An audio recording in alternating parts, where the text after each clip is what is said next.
Tiago 5,7 fala: sejam pacientes enquanto esperam a volta do Senhor. Vejam como os lavradores esperam pacientemente as chuvas do outono e da primavera, com grande expectativa, e aguardam o amadurecimento de sua preciosa colheita. Sejam também pacientes, fortaleçam-se em seu coração, pois a vinda do Senhor está próxima. Avivamento é quando Deus rasga a janela dos céus, Ele abre a janela do céu, e parece que o céu desceu, e que as coisas não são mais as mesmas, e talvez você não consiga explicar, mas simplesmente as coisas não são as mesmas. Parece que o ar está diferente, parece que quando você levanta de manhã não é pesado mais, parece que você tem vontade de sair e falar quem é Jesus, e você não tem mais medo, você não tem mais vergonha, você não está mais preocupado se o dinheiro vai chegar ou não, porque você tem total convicção que Ele é Deus, que Ele é o seu Pai, que Ele é provedor. É parecer que não existe mais limite e que, de fato, o véu rasgou para você e para mim.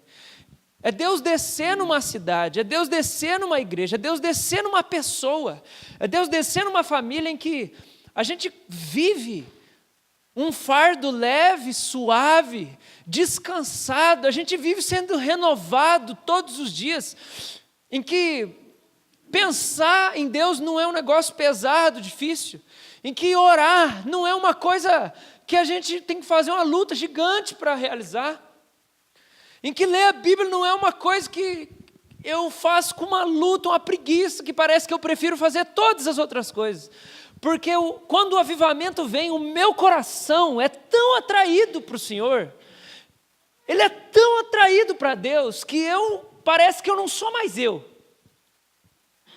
Porque parece que eu sou tão tomado pelo Espírito que eu fico irreconhecível. É que as pessoas vão falar assim: não estou te reconhecendo.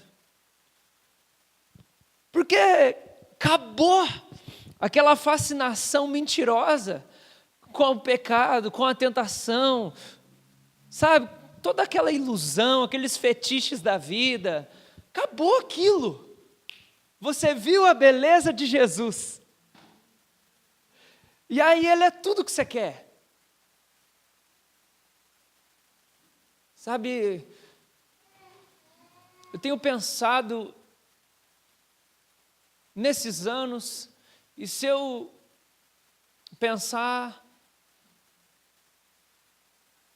na vida de oração que eu tentei desenvolver, na constância das horas de oração todos os dias, com esse único objetivo, é ver Deus abrir a janela do céu. E coisas que pareciam tão assim, difíceis e frustrantes, como você, chegar assim, e por uma graça de Deus, Deus derramar uma graça sobre mim, e que durante uma semana, todos os dias, eu consegui ficar 6 horas orando, e só clamando para Deus se derramar. E aí quando chega no domingo, parecer que o céu se abre, e Deus se derrama no nosso encontro, na nossa reunião, e eu penso: Deus, agora vai. Agora vai, Deus, agora o Senhor tocou mesmo as pessoas, agora elas vão se apaixonar de verdade, agora acabou, Deus. Aí chega na outra semana, parece que não dá, a gente não consigo mais fazer o que eu fiz na outra. Aí chega na outra semana, parece que o coração esfria um pouco, e chega no domingo, parece que Deus não desce igual Ele desceu na outra semana, e você fala: não, mas eu vou conseguir, Deus me ajuda de novo. Aí você vai lá, você faz um jejum, você se consagra, você fala: agora Deus vai vir, agora vai romper o avivamento. Aí o povo chora, aí tem arrependimento, aí Deus move, aí acontece uma coisa diferente, as pessoas veem assim: nossa, minha vida hoje, aí tal, aí você fala assim: agora vai. Agora Deus vai levantar um monte de intercessor aqui na igreja, e agora vai acontecer, as pessoas nas casas delas vão orar, as pessoas vão abandonar os vícios de vez, as pessoas vão ser transformadas, elas vão falar de Jesus para todo mundo agora. Agora elas vão orar por todo mundo que está doente, agora nós vamos começar a ver. Aí você vê assim: não, parou, esfriou, ficou morno de novo. Aí você fica lá assim: Deus, eu desviei, alguma coisa aconteceu, parece, cadê aquela coisa que foi pontual, mas parece que não está mais. Aí você continua ainda, você vai orar sem vontade, aí você vem na terça-feira meio sem vontade, você fica lá assim, Deus, que hora que você vai vir de novo? Aí parece que vem um momento da graça de Deus, que Deus renova de novo, aí a gente vai de novo. Aí parece que a gente liga o carro, acelera, aí a bateria pifa, a gente para no caminho. Aí você liga o carro de novo, dá partida, você começa, aí parece que acontece alguma coisa, e o carro para no caminho.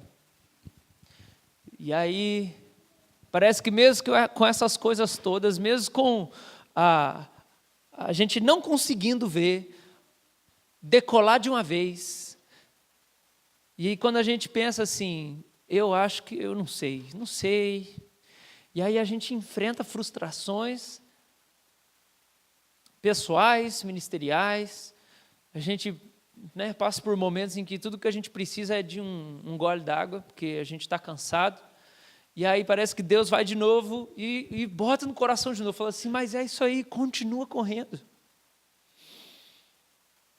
Aí você começa a pensar em cada férias, cada momento de férias que eu olho assim na minha vida, desde o começo da caminhada, de pensar assim, eu vou para a viagem missionária nas férias, porque Deus é digno, porque Ele é minha paixão, o que eu quero é servir Ele. Aí você vai para os índios, aí você vai na outra viagem missionária, você vai lá para a África, aí você vai e faz um monte de coisa e tal, isso assim, mas eu estou buscando, parece que eu estou buscando um negócio, parece que eu estou lá trabalhando, mas a minha visão é que, de alguma maneira, uma hora Deus vai abrir o zíper do céu, e vai descer um negócio na gente aqui. E pensar nos últimos anos que Deus agiu com muita misericórdia e providenciou os meios para eu poder ir para fora do país e pensar, por que eu fui? Por que eu gastei dinheiro? Por que eu fui para aqueles lugares que eu fui? E pensar, eu fui para aqueles lugares porque lá parecia que tinha alguma coisa de Deus que eu não tinha encontrado em outros lugares que eu fui. E olhar e pensar o tempo que eu tenho procurado gastar nos últimos 14 anos, o dinheiro que eu tenho empenhado nos últimos 14 anos é porque eu quero ver uma coisa que eu só li, mas eu nunca vi. E o que Deus está sonhando para nós? E a minha palavra, que eu acredito que Deus colocou no meu coração para dar para a igreja, como profecia nessa noite, é Deus está sonhando um avivamento para nós. Só que, quando a gente lê a história dos avivamentos, a gente vê que os avivamentos não aconteciam do dia para a noite, mas eles eram construídos ao longo dos anos. Eles eram construídos especialmente quando Deus levantava intercessores. Quando Deus levantava intercessores. Nenhum avivamento aconteceu sem intercessão. A gente tem a história de Jonathan Edwards nos Estados Unidos, no século XVIII, em que ele era pastor de uma igreja num vilarejo lá com poucos milhares de pessoas. E o Espírito de Deus caiu sobre aquele vilarejo que ele cuidava. E o Espírito de Deus se derramou naquele lugar, ao ponto dele começar a pregar o sermão e falar sobre a ira de Deus, que foi derramada sobre Jesus na cruz, e ele falar que o pecado gerou a ira, e que ele derramou em Jesus, e quando ele está falando sobre a ira de Deus, contra o pecado, as pessoas começaram a segurar no banco, e começar a gritar, pelo amor de Deus, porque elas achavam que o chão ia rasgar, e que elas iam ser engolidas pelo inferno no momento. Porque tamanho era o impacto da pregação da palavra para as pessoas que estavam ouvindo a palavra. Do Espírito de Deus cair na cidade, dele escrever e dizer que as pessoas ficaram muito impressionadas com o Evangelho, ao ponto que o assunto da cidade inteira era Deus. E que eles precisavam alertar para as pessoas não pararem de trabalhar, porque elas não queriam trabalhar, elas só queriam falar de Deus. Eu falei, não, tem que trabalhar, gente. Não é só falar de Deus, tem que trabalhar, continua trabalhando. Dele, quantas vezes, tem um registro lá que ele orando, o corpo dele perdia as forças na presença de Deus. E ele ficava desacordado durante horas, ele não conseguia mexer. Igual a gente vê o registro dos profetas, que quando estavam diante da presença de Deus, caíam, perdiam as forças, ficavam lá. A esposa dele, tem um registro que diz que a esposa dele, por 3 dias ficou acamada, porque ela foi orar, e a presença de Deus se manifestou tanto que ela não conseguia se mexer, e ela ficava na cama, 3 dias parada, não conseguia levantar. Dele abrir a porta do quarto, assim, a esposa dele estar levitando. E aí ele falou assim, eu acho que deixa ela lá.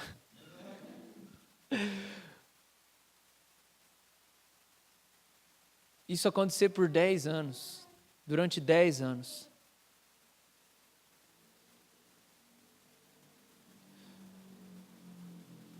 E você vê a história do país de Gales, né, que 2 viúvas de 70 anos começaram a orar por avivamento.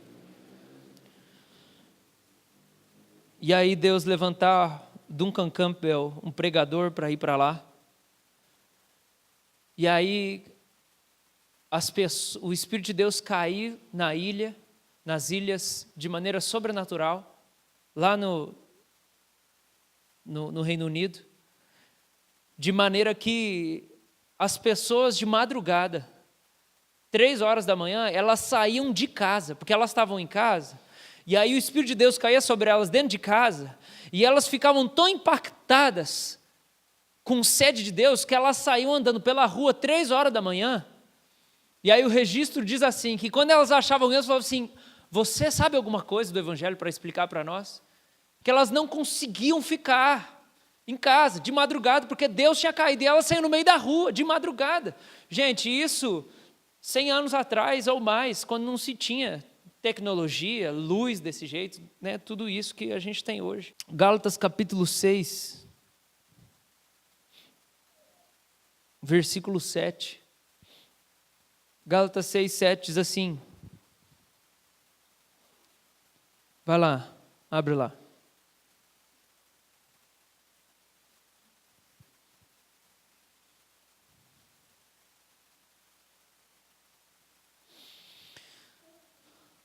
Gálatas 6, 7.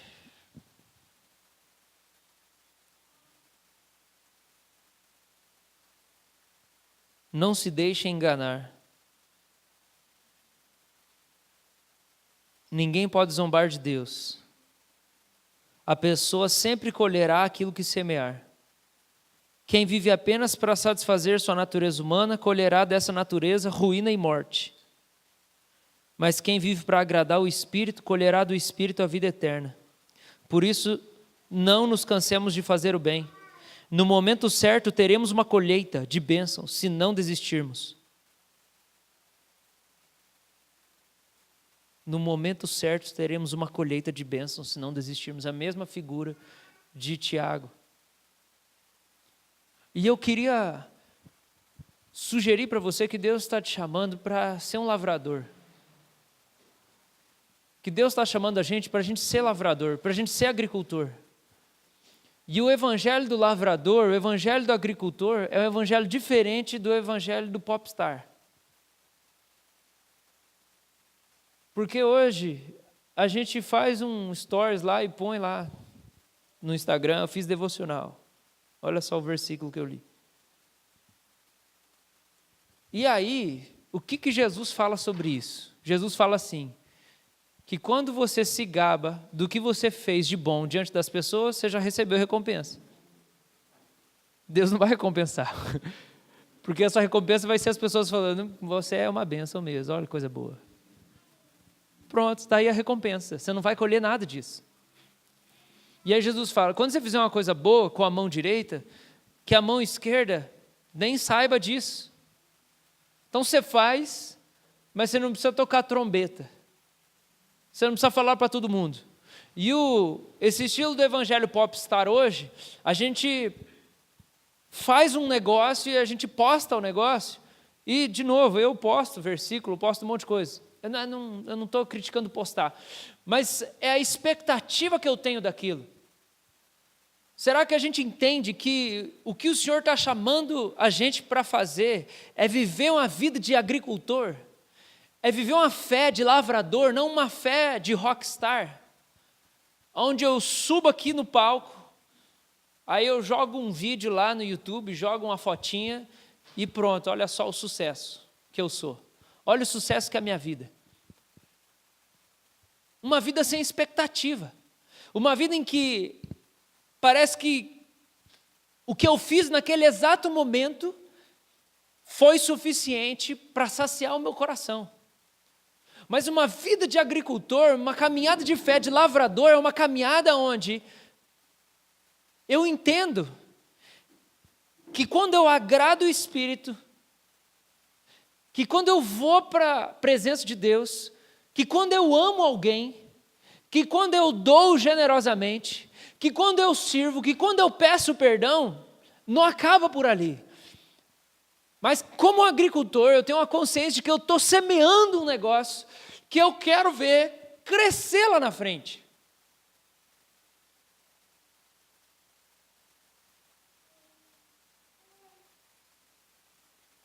E o texto fala, se você semear no Espírito, você vai colher vida eterna. Eu queria dizer para você que o que você faz hoje, você está só semeando.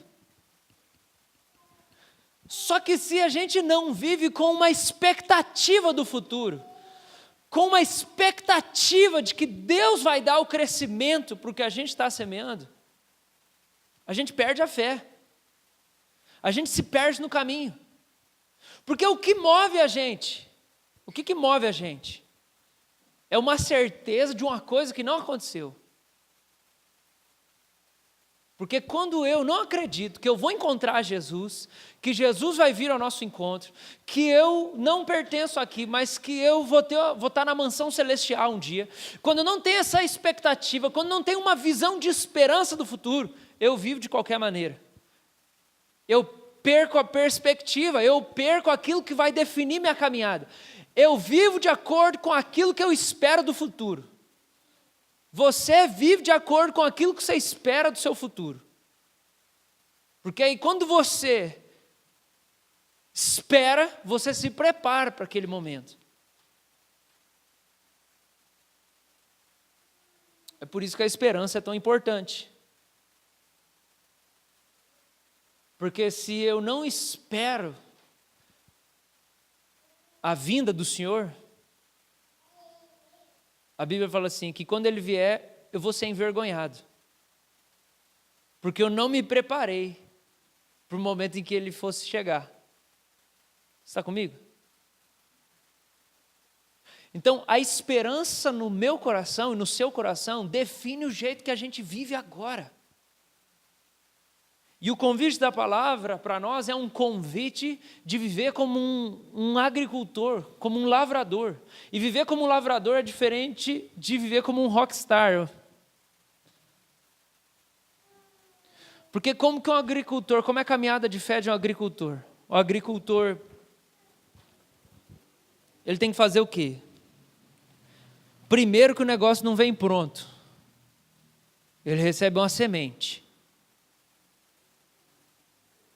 A gente está esperando coisa pronta de Deus. Deus não vai dar coisa pronta para nós. Deus vai dar uma semente para você na sua mão. Aí o agricultor, ele pega a semente, e aí o que ele faz depois? Ele cava. Ele põe a mão na terra. E aí ele abre o buraco. Aí ele fica com a mão dele suja. Entra a terra debaixo da unha. E ele suja as mãos dele. Ele abre a terra, ele põe a semente lá dentro, ele fecha a terra, e depois o que ele faz? Ele tem que se abaixar e ele tem que tirar a erva daninha. Porque senão a erva, ela vai sufocar aquilo que ele está plantando. E aí depois ele ora como um doido para chover.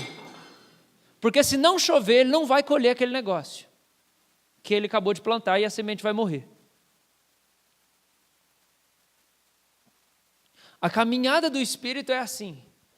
Você pega o que Deus te deu. Você planta o que Deus te deu. Você suja a sua mão para poder enterrar aquilo e poder semear. Você tira a erva daninha, que é aquilo que atrapalha a semente que Deus te deu. E aí você ora para chover.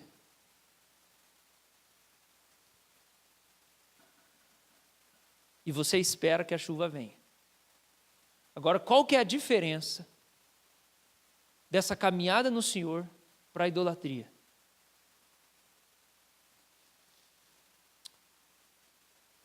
A diferença da caminhada no Senhor, de andar no Espírito, de semear para a idolatria é a seguinte: Baal é o Deus da fertilidade, da chuva.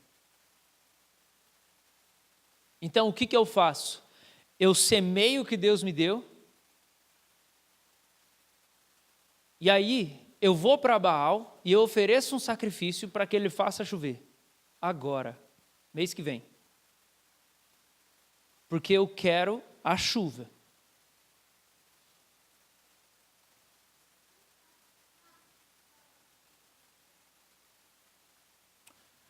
A idolatria é sempre a personificação de um ideal. A idolatria é a personificação de um ideal. Baal é a personificação do controle do clima. Eu vou oferecer um sacrifício para Baal, porque eu quero controlar o clima, porque eu quero que chova, porque eu quero que o que eu semeei cresça, porque se crescer bastante, eu tenho controle sobre a colheita, e aí eu fico rico porque eu colhi bastante. Então eu vou servir Baal, eu vou idolatrar. Por quê? Porque eu quero que ele faça crescer aquilo que eu plantei.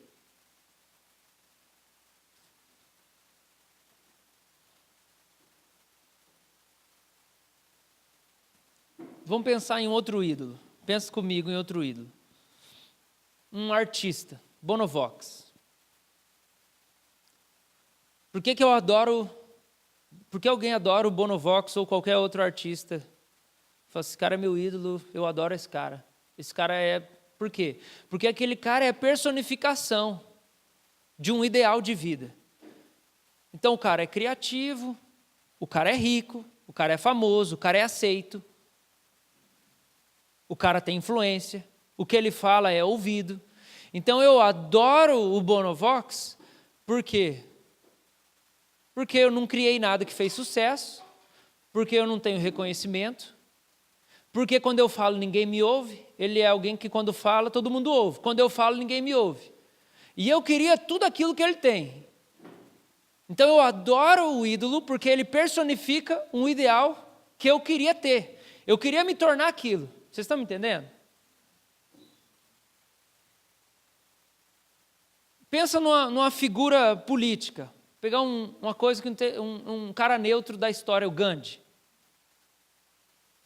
Quando você pensa em um cara, uma figura política, você pensa, o cara faz justiça, o cara traz paz, o cara concede direitos. Por que eu adoro uma figura assim? Porque eu me sinto injustiçado, porque eu não tenho direito, porque eu não tenho paz. Então o ídolo é sempre uma personificação do ideal que a gente tem. Agora, qual que é a diferença? Na caminhada com Deus, eu planto aquilo que Ele colocou na minha mão, eu oro para que chova, e eu confio nele, porque eu conheço o caráter dele. Mas na idolatria, eu quero controlar o clima. Eu quero controlar quando que eu vou colher aquilo que eu semeei. Eu quero controlar quando que vai crescer. Porque a idolatria não é nada mais do que o desejo de controle sobre as circunstâncias. Eu quero controlar. Então eu vou pegar o ídolo que trabalha naquela esfera e eu vou oferecer para aquele ídolo para que ele faça o que eu estou querendo que ele faça. Para que eu tenha controle. Agora, o convite de Deus para a gente viver um avivamento é um convite onde eu vou semear, eu vou sujar a minha mão, eu vou tirar a erva daninha, eu vou orar e falar, Senhor, manda a chuva. E eu vou viver numa expectativa, entendendo que eu não controlo a chuva, eu não controlo Deus, e Ele manda a chuva. E eu não sei quando esse avivamento vai vir, mas eu sei que servir a Ele é viver para aquilo que Ele colocou no meu coração, para eu plantar e orar para acontecer. Então é uma vida de confiança. Não é uma vida de controle, é uma vida de confiança.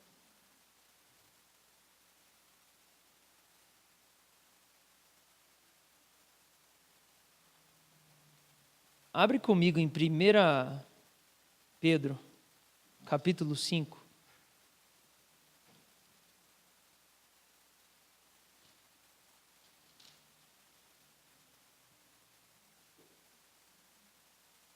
Pedro 5, 6. 1 Pedro 5, 6.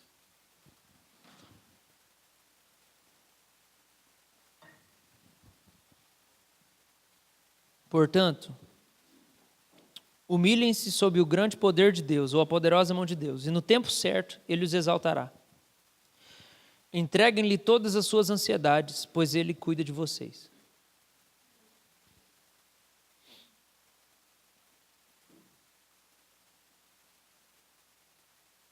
Interessante esse negócio, né? Se humilha de baixo. É quase que se enterra, né? Se enterra, se planta. Se planta debaixo da mão dele. No tempo certo ele vai fazer o quê? Ele vai exaltar. Ele vai levantar. Ele vai fazer crescer aquilo que foi enterrado debaixo da mão dele. Está vendo a figura da agricultura aqui? Se humilha debaixo da poderosa mão dele, se planta lá debaixo da mão de Deus. Se coloca debaixo da mão de Deus e se planta lá. Fica lá. Para a mão dele poder te levantar. E aí no tempo oportuno a mão dele vai te fazer crescer, ela vai te levantar. Mas você precisa saber de uma coisa, não se preocupa com o tempo. É no tempo oportuno.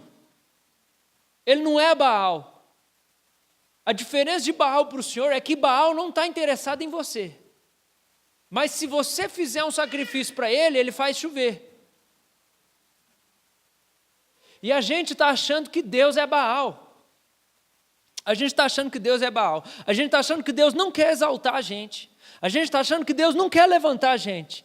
A gente está achando que Deus não quer dar o crescimento. E que a gente tem que convencer Ele a fazer chover para ter o crescimento. Só que o problema da idolatria é que você fica escravo. Você fica escravo porque o ídolo pede sacrifício um atrás do outro. Aí você tem que ficar sacrificando. Você fica escravizado. Baal funciona desse jeito. Deus não funciona, o eterno não é assim. Porque, primeiro, você só é de Jesus porque Ele te chamou. E deixa eu dizer uma coisa. Ele chamou você porque você estava perdido, morto. Desgraçado. Desgraçado mesmo. Você estava sendo comido de bicho. Cheio de verme na sua alma. Você estava fétido, você estava putrefando. Espiritualmente, era só um cadáver. Ele te chamou para te dar vida. Ele estava interessado em te dar vida, em te dar paz, em te dar alguma coisa que você não tinha. Ele é quem te chama. E você chegou diante dele hoje você anda com ele. Mas ele é o mesmo ontem, hoje, sempre. Se Ele te chamou, e Ele te amou, e Ele te trouxe para Cristo, e Ele te salvou, Ele ainda está na disposição de te dar crescimento, de te fazer avançar, de te exaltar, de te levantar, de fazer bem para você. Então, Deus não é Baal que você tem que convencer Ele a te dar uma chuva. Aí para nós... Eu vou pedir, deixa eu pensar aqui, quem que parece Jesus aqui? Caruso?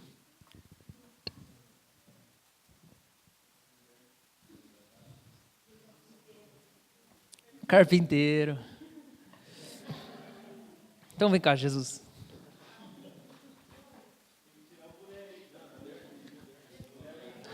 Não, cara, não, vem de boné, por favor. Não, por favor. Senão nós vamos reforçar uma religiosidade aqui que só afasta a gente de Deus. Tá bom, Jesus. Quem que vai ser Baal? Quem que tem cara de Baal aqui?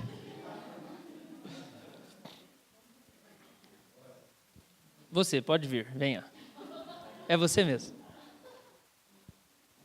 Vou fazer o seguinte.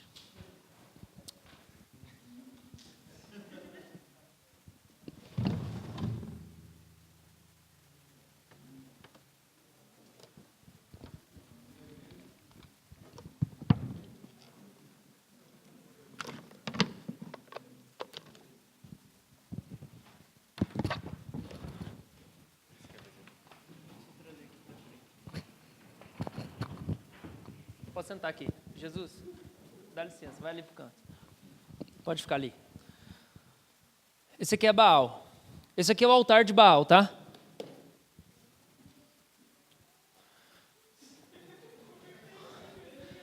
Viu? É a cara dele, né? O que você quer? Você quer crescer? Você quer mais dinheiro? Você quer mais sucesso? Você quer sucesso profissional? O que você quer? Você quer paz interior? O que você quer que cresça na sua vida? Pode vir aqui. Pode vir aqui, porque Ele é o Deus da fertilidade. Ele vai dar crescimento. Você pode vir aqui e oferecer para Ele, que você vai ter. Você vai. E acontece mesmo, porque se não acontecesse, Israel não voltava sempre para Ele. Israel voltou sempre para Baal, porque quando eles sacrificavam para Baal, Baal respondia. Ele fazia a chuva vir. Mas segundo a Crônicas 14, fala que teve um rei em Judá chamado Asa. Ele é descendente de Davi. E a Escritura fala assim, que quando Asa foi rei, Israel, o reino de Judá, que é o reino do sul de Israel, o reino de Judá teve paz por 10 anos. Porque ele buscou o Senhor, obedeceu os mandamentos e eliminou os altares idólatras. Depois teve uma guerrinha lá, que 1 milhão de etíopes vieram contra eles. 1 milhão. Aí no meio da guerra lá, Asa falou assim, Deus, nós confiamos em Ti. E aí Deus desceu lá e matou todo mundo. E eles venceram a guerra. Aí Judá teve mais 25 anos de paz. Paz. Paz sem fim. Imagina, em 35 anos de existência, só uma guerra. Para mim isso é avivamento. Aí eles quebraram o altar de Baal. Baal, dá licença aqui para nós. Pode sentar ali, Baal. Obrigado. Aí eles colocaram o Senhor. Aí eles começaram a buscar o Senhor. Aí Asa buscou o Senhor, buscou o Senhor, buscou o Senhor. Mas o texto fala assim, que ele não eliminou os ídolos, ele eliminou os altares idólatras. Vem cá, Jesus. Por que os altares idólatras? Pode sentar aqui, Jesus. Porque se a gente não elimina uma estrutura de idolatria, se a gente não elimina o altar onde o ídolo fica, a gente tira ele, depois bota um mais bonito lá de novo. O que é o altar? É a idolatria estruturada. É o ideal de vida que eu tenho. Você vai lá, você se converte, né? No meu caso lá, me converti, quebrei todos os meus CDs de banda, era o ídolo que eu tinha. Quebrei todos os meus CDs, até que não era meu, CD que estava emprestado dos outros. Até hoje meu tio me cobra, você quebrou meu CD do Blink. Você quebra tudo, quebra tudo. Aí você quebrou o quê? O ídolo. Mas aquele ideal de eu preciso ser famoso para ser aceito, eu preciso ser famoso para ser reconhecido, eu preciso estar em evidência, é o altar. Porque depois você só bota o que no lugar? Pastor. No mesmo altar. Por quê? Qual a diferença de você ter uma banda e ser famoso de ser um pastor bem-sucedido famoso? Nenhuma. Você tem reconhecimento, você tem aplauso. Você fala, as pessoas te ouvem. Aí o que eu fiz? Eu tirei um ídolo e botei outro. No mesmo altar. Você está me entendendo? Quando o Asa vai fazer a reforma em Israel, em 2 Crônicas 14, ele destrói os altares. Não é só o ídolo. Por quê? Porque, presta atenção, muitos de nós fizemos isso aqui, ó. Nós botamos Jesus no altar de Baal. E aí a gente chega para ele para fazer sacrifício, para ele dar a chuva para nós.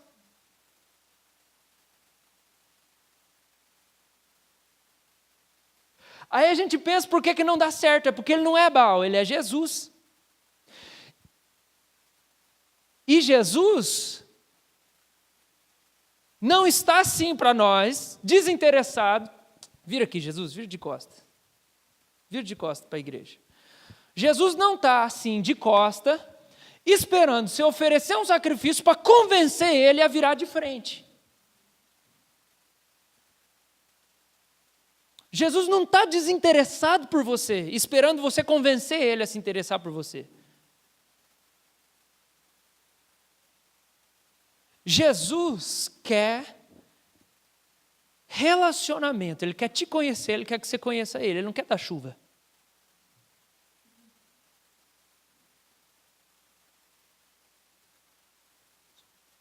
Então a gente muda o nome do Deus que a gente serve. Agora é Jesus, mas o coração da gente ainda quer a mesma coisa de antes de chamar Jesus. E a gente acha que ele funciona igual o Baal funciona. Então, o que é que Deus está sonhando para nós? Deus está sonhando avivamento para nós, mas o que é avivamento? Como que a gente vai colher esse negócio? 1 Pedro 5,6. Se humilha debaixo do poder de Deus, da poderosa mão de Deus, no tempo certo, Ele te exaltará. Então é você confiar que você não precisa buscar as coisas. Que você não tem que convencer Jesus a dar chuva para você. Você não tem que convencer Jesus a te levantar. Você não tem que convencer Jesus a exaltar.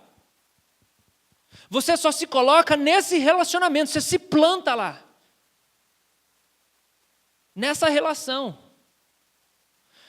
Porque ele é uma pessoa que tem vontade, e ele tem vontade. E no tempo certo ele vai te dar. Só que aí, quando a gente tem Jesus no altar de Baal, a gente vive a mesma lógica. Então a gente acha que na nossa relação com ele, a gente tem que viver se preocupando com todas as coisas. Como se ele não fosse dar elas para nós. E aí a gente não consegue se dedicar para o relacionamento com ele. Vocês estão entendendo, gente? Jesus, pode sentar lá. Obrigado. Pode pôr lá, Jesus. Jesus, você é tão bom, Jesus. Até tirou o altar.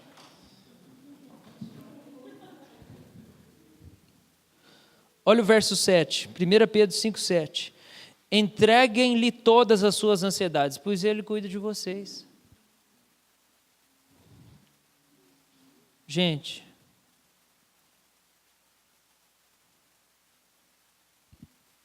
os seus cuidados, Deus tem interesse nos seus cuidados.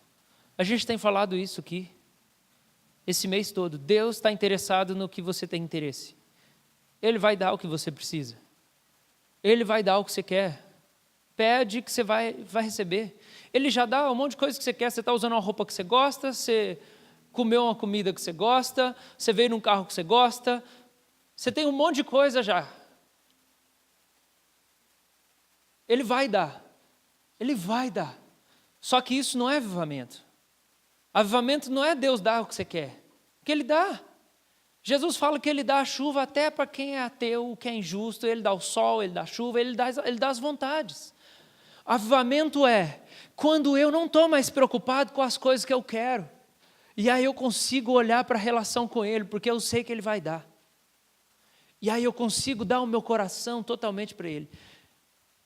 E eu queria lembrar você, eu queria te convidar, entrega a sua vida pelo avivamento. Entrega a sua vida por um avivamento. Dê a sua vida por um avivamento. Dê a sua vida por um avivamento. Conhecer Jesus, conhecer mais Jesus, e ser tomado por Jesus, e ver o céu descer e Jesus abaixar aqui. E ver o poder de Deus se manifestar, e ver as pessoas serem salvas. E ver as pessoas serem transformadas, e ver os doentes serem curados. E ver a transformação acontecer. Uma coisa que a gente não controla, porque Deus no tempo certo, Ele dá o crescimento para aquilo que você vai plantar, você vai semear. É um chamado para uma vida, uma fé de lavrador. Você dobra o seu joelho, você suja a sua mão, você bota lá no fundo da terra, você tira a erva daninha e você ora, chove, faz chover, faz chover. Faz chover, Senhor, faz chover, dá crescimento para isso que nós estamos fazendo. E é viver por isso, para ver Deus descer aqui, para ver o Evangelho se espalhar. Avivamento é a melhor coisa que a gente podia esperar. Viva por um avivamento. E aqui para você, algumas direções. Primeiro, retoma a sua vida de oração. Não existe avivamento sem vida de oração. Se reconcilia com Deus. Sabe que está lá escrito assim, que Jesus nos reconciliou com Deus? Que Ele deu o ministério da reconciliação, 2 Coríntios 5, Ele nos reconciliou com Deus. Tem gente aqui que precisa ser reconciliado com Deus. Deus está reconciliado com você, você que não está reconciliado com Ele, você precisa reconciliar com Deus. Isso se traduz na nossa relação com Ele, na nossa comunhão com Ele. Resgata a sua vida de oração. Primeira coisa, resgata a sua vida de oração. Bota na agenda lá, vou voltar de novo, acordar meia hora antes para orar. Vou ler um capítulo e vou orar em cima daquele capítulo, e vou falar das minhas ansiedades, e vou me entregar diante de Deus, e vou ouvir uma música de louvor, aí eu vou tomar banho e vou sair para trabalhar. Se você não está fazendo nada, coloca lá, meia hora pelo menos. Resgata a sua vida de oração. Segunda coisa, se conserte com as pessoas à sua volta, com quem você precisa se consertar. Se conserte com sua família. Se conserte com os seus amigos. Peça perdão para quem você tem que pedir. Perdoe quem você tem que perdoar. Terceira coisa, invista numa vida de pureza. Tira o pecado da sua vida. Tira a imoralidade da sua vida. Confessa o seu vício de pornografia para alguém. Confessa o seu vício de mentira para alguém. Confessa. Pede ajuda. Se você rouba, pede ajuda para alguém. Tem alguma coisa que você está preso, investe na sua vida de pureza. Asa fez isso, ele buscou o Senhor, ele obedeceu e ele eliminou a idolatria. Terceira coisa é essa, pede para o Senhor te dar os sonhos do coração dele, para você viver por aquilo que ele está querendo. Dá a sua vida por um avivamento. Dá a sua vida por um avivamento.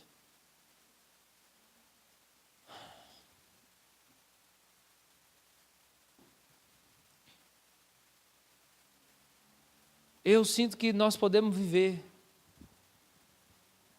uma coisa bem ordinária como igreja. E uma coisa bem comum e bem simples como igreja. Não vou falar simples, mas uma coisa bem medíocre mesmo. Mas eu acho que Deus está procurando. O próprio 2 Crônicas, depois que fala de Asa, fala assim: os olhos do Senhor estão passando por toda a terra, procurando alguém cujo coração seja totalmente dele, para ele se mostrar forte. João capítulo 4, Jesus fala para a mulher samaritana: o Senhor está procurando verdadeiros adoradores, que adoram Ele em espírito e em verdade, que adoram com o espírito, que adoram com o ser, que adoram com o âmago, que adoram com as entranhas, que adora, e assim, esse é o meu anseio na terra, é adorar o Senhor. É o Senhor, eu quero o Senhor. Deus está procurando. Acho que Deus está recrutando. E talvez Deus está chamando de novo. Assim, ó, se dê para o avivamento de novo. Se dê para uma obra extraordinária que é muito maior que você. Que é muito maior que nós.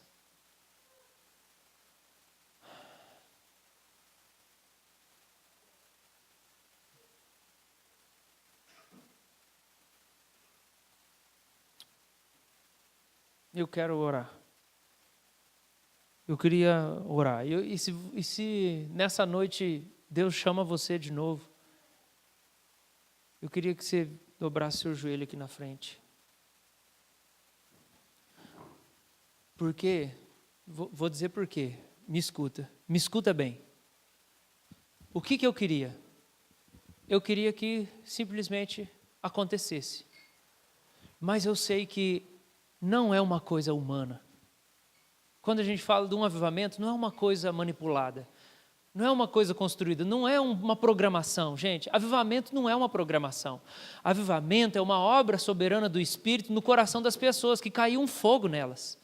Caiu um fogo no coração delas, e aí elas querem Deus. Voluntariamente elas querem Deus, elas buscam Deus, elas desejam Deus.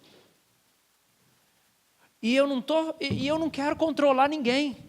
E assim, se você não quer avivamento, eu quero te tratar com todo o amor do mundo e todo o respeito, do mesmo jeito, porque você é livre. Você é livre para não querer viver um avivamento. Mas eu quero saber se Deus tem parceiro nessa noite. Se eu tenho parceiro nessa noite, que eu vou poder falar assim: você quer a mesma coisa que eu? Posso contar com você?